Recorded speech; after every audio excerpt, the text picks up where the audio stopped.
25শে December বড়দিন, মানে প্রভু যিশুর জন্মদিন।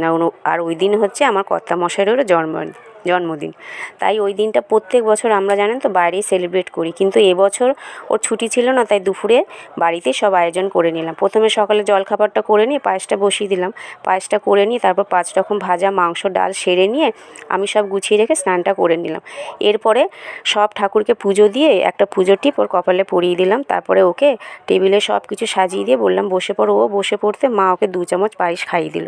আমার শাশুড়ি মা তো এখানে থাকে না, তাই ওনাকে ফোন করতে উনি বললো খুব ভালোই লাগছে, এক মা কাছে নেই তো কী আছে, আরেক মা তো আছে।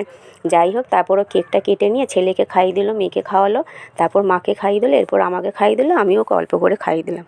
ভাবছেন বার্থডে কেক আবার এরকম, কিন্তু জানেন তো এই দিনটা ঠিক এরকমই কেক বেশি ভালো লাগে। ভাই তো আগের দিনই একটা কেক নিয়ে এসেছিলো। তারপরে সন্ধ্যাবেলা আমরা সবাই মিলে শ্রীভূমি পৌষ পার্বণ ক্রিসমাস উৎসবে গেলাম।